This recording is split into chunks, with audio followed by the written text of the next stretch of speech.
25 September RUCSU নির্বাচন হবে এই আশায় যখন পুরো ক্যাম্পাস ভোটের হাওয়ায় উত্তাল, ঠিক তখনই এমন কিছু ঘটনা ঘটে, যেই ঘটনার পরে আসলে নির্বাচন কমিশন বাধ্য হয় এই নির্বাচনটি 16 অক্টোবর পিছিয়ে নিয়ে যেতে। দেখুন, রাজশাহী বিশ্ববিদ্যালয়ের ব্যাপারে অনেকের মধ্যে একটি ধারণা রয়েছে যে এইখানে ছাত্র শিবিরের অবস্থান খুব শক্তিশালী। কিন্তু রাকসু নির্বাচনের ইতিহাস যদি দেখি তাহলে কিন্তু এই নির্বাচনটিতে আমরা ইসলামী ছাত্র শিবির যে বিজয়ী হয়েছে কখনো, এরকমটি কিন্তু কখনো ঘটেনি। ফলে সেই জায়গা থেকে কিন্তু এবার ইসলামী ছাত্র শিবিরের সামনে একটি নতুন ইতিহাস রচনা করার একটা সুযোগ কিন্তু এই নির্বাচনকে ঘিরে এটি তারা মনে করেন। পাশাপাশি কিন্তু এখানে ডাকসু এবং জাকসু নির্বাচনে পরাজয়ের পরে কিন্তু ছাত্রদল, জাতীয়তাবাদী ছাত্রদল, তারা কিন্তু এইখানে মরিয়া হয়ে এই রাকসু নির্বাচনে জয়লাভ করার একটা চেষ্টা কিন্তু তারা করতে চান। এবং এখানে আরো কিছু সমীকরণ আছে, যেমন এখানে কিন্তু ছাত্র শিবির যে প্যানেলটি দিয়েছে সেই প্যানেলে তাদের যে সভাপতি, মানে সংগঠনের যে সভাপতি ক্যাম্পাসের, তাকে কিন্তু ভিভি প্রার্থী করা হয়েছে, কিন্তু জিএস প্রার্থী করা হয়েছে ফাহিম রেজা নামে একজন সাবেক সমন্বয়ককে, বৈষম্য বিরোধী আন্দোলনের সাবেক সমন্বয়ককে। এই ফাহিম রেজা কিন্তু আবার যা বলা হয়ে থাকে যে আরো যারা সাবেক সমন্বয়ক তাদের কিন্তু বেশ ঘনিষ্ঠ। বিশেষ করে আমি যদি বলি যে এখানে সালাউদ্দিন আম্মার, যিনি সাবেক সমন্বয়ক এবং যিনি অন্য একটি প্যানেলের জিএস প্রার্থী, সবাই ধারণা করছিল আসলে যে ফাহিম রেজা আসলে ওই প্যানেলটি, অর্থাৎ সালাউদ্দিন আম্মারদের যে প্যানেল, সেই প্যানেলটি থেকে কিন্তু সালাউদ্দিন আম্মারের সঙ্গে নির্বাচনে অংশ নেবেন, এরকম একটা ধারণা কিন্তু ছিল। কিন্তু শেষ সময়, একদম শেষ মুহূর্তে এসে কিন্তু আমরা দেখেছি যে ফাহিম রেজা আম্মারের সঙ্গে থাকেননি, তিনি কিন্তু ছাত্র শিবিরের জিএস পদে প্রার্থী হয়েছেন। এখন সালাউদ্দিন আম্মার তার যে প্যানেল, সেই প্যানেলের জিএস প্রার্থী। তার মানে হচ্ছে যে এইখানে এই যে দুই ঘনিষ্ঠ সাবেক সমন্বয়ক, তাদের মধ্যে কিন্তু একটি প্রতিদ্বন্দ্বিতার, তীব্র প্রতিদ্বন্দ্বিতা হওয়ার একটা সম্ভাবনা কিন্তু আছে। সর্বশেষ সূত্রপাত আসলে হয় 18 সেপ্টেম্বর, কারণ ওই দিন বিশ্ববিদ্যালয় প্রশাসন অনুমোদন করে শিক্ষক, কর্মকর্তা এবং কর্মচারীদের সন্তানদের ভর্তির জন্য প্রাতিষ্ঠানিক সুবিধার একটি বিশেষ সুবিধা। এখন এই প্রাতিষ্ঠানিক সুবিধা নিয়ে বিতর্কের মূল কারণ হচ্ছে যে এই প্রাতিষ্ঠানিক সুবিধাকে আসলে শিক্ষার্থীরা পোষ্য কোটারই একটু অন্য নামে পোষ্য কোটাকে ডাকার একটা প্রচেষ্টা হিসেবে কিন্তু তারা দেখছেন। এই পোষ্য কোটা নিয়ে কিন্তু বিতর্ক আজকে কিন্তু নতুন না, কারণ রাজশাহী বিশ্ববিদ্যালয়ে পোষ্য কোটা দীর্ঘদিন ধরে আছে। জুলাই অভ্যুত্থান পরে কিন্তু এই কোটাটি আসলে শিক্ষার্থীদের আন্দোলনের মুখেই রাজশাহী বিশ্ববিদ্যালয় প্রশাসন এই কোটাটি বাতিল করে। কিন্তু তার বিপরীতে আবার উল্টো দিকে আন্দোলনের নামে হচ্ছে যারা এখানকার শিক্ষক, কর্মকর্তা এবং কর্মচারী, তাদের দাবির মুখে বিশ্ববিদ্যালয় প্রশাসন একবার কোটা বাড়ান, একবার কমান, আবার হচ্ছে এই যে কোটার যে ধরন সেটি পরিবর্তন করে তৃতীয় এবং চতুর্থ শ্রেণীর কর্মচারীদের জন্য শুধু রাখেন। এরকম নানা ধরনের সিদ্ধান্তহীনতায় কিন্তু বিশ্ববিদ্যালয় প্রশাসন ভুগছিলেন। এবং সেটি থেকে পরবর্তীতে যখন 17 সেপ্টেম্বর রাকসু নির্বাচনের আগে আগে এসে এই আন্দোলনরত শিক্ষক, কর্মকর্তা, কর্মচারীরা যখন একটি আলটিমেটাম দিলেন যে আসলে যদি তাদেরকে এই এই এই বিশেষ সুবিধা যদি না দেওয়া হয় তাহলে তারা 21 সেপ্টেম্বর থেকে, অর্থাৎ রাকসু নির্বাচনের ঠিক 4 দিন আগ থেকে তারা কমপ্লিট শাটডাউন কর্মসূচিতে যাবেন, তখন কিন্তু প্রশাসন তড়িঘড়ি করে 18 সেপ্টেম্বর এই যে প্রাতিষ্ঠানিক সুবিধা, সেই প্রাতিষ্ঠানিক সুবিধাটি অনুমোদন করেন 10টি শর্তের ভিত্তিতে। এখন এই প্রাতিষ্ঠানিক সুবিধাটা যখন অনুমোদন হয়, তারপরেও কিন্তু শিক্ষার্থীরা বলতে থাকেন যে না, এটি পোষ্য কোটার একটা অন্য চেহারা, অন্য রূপ, এবং তারা আবার আন্দোলনে নামেন।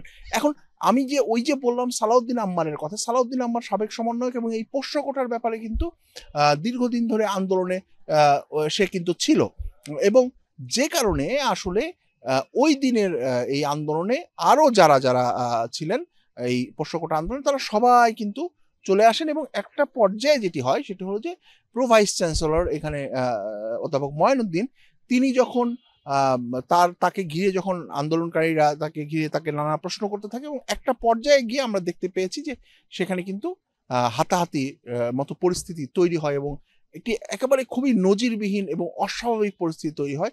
এবং সেই রাত থেকে আসলে পরিস্থিতিটি, শিক্ষার্থীরা একদিকে আন্দোলন করতে থাকে, অন্যদিকে ওই শাস্তির ওদের ওই যে হামলা বলছে যেটি, যে আসলে হামলা চালানো হয়েছে শিক্ষকদের উপরে, সেটির শাস্তির দাবিতে আসলে পরদিন থেকে এখানে শিক্ষক কর্মকর্তা এবং কর্মচারীরা আন্দোলনে নেমে পড়েন।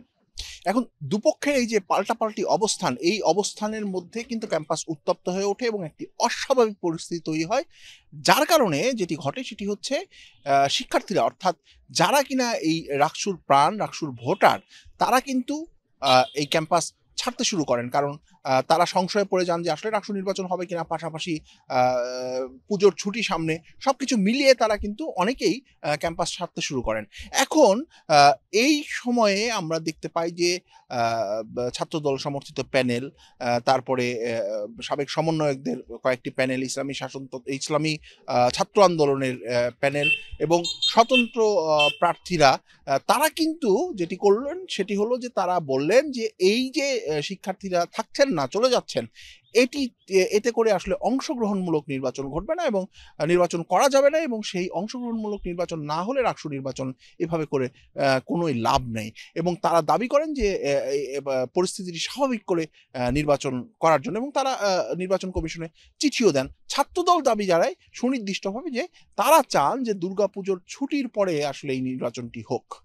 এবং ছাত্র শিবির যেটি করে পরবর্তীতে সেটি হচ্ছে যে তারা কিন্তু ২৫ সেপ্টেম্বরে নির্বাচন দেওয়ার জন্য তাদের দাবি তারা জানাতে থাকে।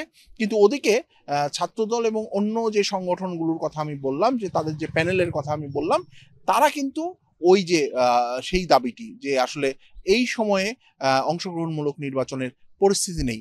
এখন একদিকে এই চাপ, আর অন্যদিকে নির্বাচন কমিশন নির্বাচন অনুষ্ঠানের ব্যাপারে যদি যান, তাহলে দেখা যাচ্ছে যে এখানে শিক্ষক কর্মকর্তা এবং কর্মচারীদের যে কমপ্লিট শাটডাউন কর্মসূচি চলছে, সেইটার কারণে আসলে নির্বাচনের যে প্রক্রিয়া, সে প্রক্রিয়া পরিচালনার ক্ষেত্রেও হিমশিম খেতে হচ্ছে।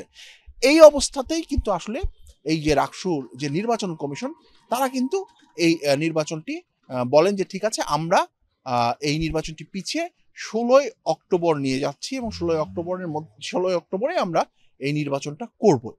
আ এখন যে বিষয়টি এসে দাঁড়িয়েছে সেটি হচ্ছে যে কমপ্লিট শাটডাউন এখানে যেটি চলছে, বা এই যে শিক্ষার্থী যারা শিক্ষকদের উপরে হামলা চালিয়েছিলেন বলে বলা হচ্ছে, তারা কিন্তু শাস্তি চেয়েছেন সেইসব শিক্ষার্থীরা। এখন সেই শিক্ষার্থীদের মধ্যে কিন্তু রাকসুর ওই যে বললাম যে সালাউদ্দিন আম্মার যার কথা বললাম, বা তার আরো সঙ্গে যারা ছিলেন, তাদের সবাই কিন্তু তাদের বেশিরভাগই কিন্তু আবার রাকসু নির্বাচনে প্রতিদ্বন্দ্বিতা করছেন।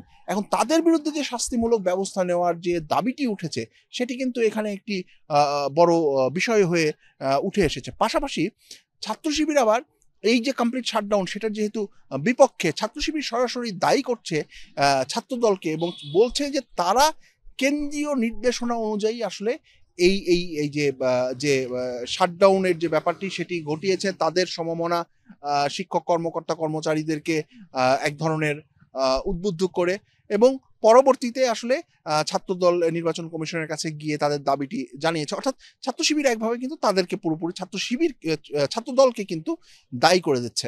আর ছাত্রদল যেটি বলছে যে ছাত্র শিবির যেহেতু একটি তার আসলে একটি ভোটের একটি রেজিমেন্টেড ভোট আছে, সেই ভোটগুলো তো ভোটাররা তো আসলে কোনো পরিস্থিতিতে এই ক্যাম্পাস ছেড়ে যাবে না। এখন সেই অবস্থায় যখন অস্বাভাবিক পরিস্থিতিতে যখন অন্য তাদের ভোটাররা, সাধারণ শিক্ষার্থীরা যখন চলে যান, তখন কিন্তু এখানে লেভেল প্লেইং ফিল্ড সেটি কিন্তু ব্যাহত হয়। এটি ছাত্রদলের যে যুক্তি সেটি। এখন সবকিছু মিলিয়ে যে পরিস্থিতি দাঁড়িয়েছে সেটি হচ্ছে নির্বাচন তো পিছিয়েছে। কিন্তু এখানে বিশ্ববিদ্যালয়ে দেখা যাচ্ছে যে আমরা যদি হিসেব করি, তাহলে ১৬ই অক্টোবর পর্যন্ত আমরা ছুটি ছাটা সবকিছু বাদ দিয়ে হয়তো সর্বোচ্চ ১০-১২ দিন এরকম কর্মদিবস পাওয়া যাবে। এখন এই কর্মদিবসের মধ্যে এই নির্বাচন আয়োজন করতেই হবে বিশ্ববিদ্যালয়ে যে রাকসুর যে নির্বাচন কমিশন তাদেরকে। সেটি একটি বড় চ্যালেঞ্জ তাদের জন্য, এবং এই চ্যালেঞ্জটাকে আরো বাড়িয়ে দিয়েছে। কারণ হচ্ছে এখন কিন্তু ছাত্র শিবির আ সরাসরি কিন্তু কথা বলছে এই যে কমপ্লিট শাটডাউন বা এইসবের বিরুদ্ধে, এবং তারা বলছে যে এটি ছিল উদ্দেশ্যমূলক। আর ছাত্রদল আবার পাল্টা বলছে যে লেভেল প্লেইং ফিল্ড না হলে আসলে এই নির্বাচনটি প্রশ্নবিদ্ধ হতে পারে। তো এখন আরেকটি যে বিষয় দাঁড়িয়ে আছে সেটি হচ্ছে যে আমরা যদি খুব ভালো করে দেখি, তাহলে আমরা দেখব যে আসলে কর্মকর্তা এবং কর্মচারীরা তাদের যে কমপ্লিট শাটডাউন, প্রশাসনের আশ্বাসের ভিত্তিতে তারা ৭ কর্মদিবসের জন্য স্থগিত করেছেন এবং বলেছেন যে 7 কর্মদিবসের মধ্যে যদি তাদের এই দাবিটি মানা না হয় তাহলে আবারও তারা সেই কমপ্লিট শাটডাউনে যাবেন। শিক্ষকরা এখনো প্রত্যাহার করেননি, কিন্তু এই যে 7 কর্মদিবসের পরে আবারও যে আন্দোলনে যাওয়ার হুমকি দিয়ে রেখেছেন কর্মকর্তা এবং কর্মচারীরা, 7 কর্মদিবসের মধ্যে যদি এই তদন্ত কমিটি প্রতিবেদন, পাশাপাশি তাদের যে মূল দাবি যে শিক্ষার্থীদের বিরুদ্ধে ব্যবস্থা গ্রহণ, সেগুলো যদি না হয় তাহলে সেক্ষেত্রে আসলে পরিস্থিতিটা কি দাঁড়াবে সেটিও আবার দেখার বিষয়। সেই সঙ্গে এই পরিস্থিতি যখন এরকম টালমাটাল হয়ে উঠছিল তখন কিন্তু জরুরি সিন্ডিকেট সভায় কিন্তু বিশ্ববিদ্যালয়ের কর্তৃপক্ষ এই প্রশাসনিক যে সুবিধা, সেই সুবিধা কিন্তু স্থগিত করে রেখেছেন। এখন সেই সুবিধা যদি স্থগিত রাখেন তাহলে সেটি নিয়েও শিক্ষক কর্মকর্তা কর্মচারীদের আন্দোলন একটু হতে পারে। আবার সেই সঙ্গে সঙ্গে যদি সেটি স্থগিত না করা হয় তাহলে সেই ক্ষেত্রে এখানে শিক্ষার্থীরাও আন্দোলনে নামতে পারে।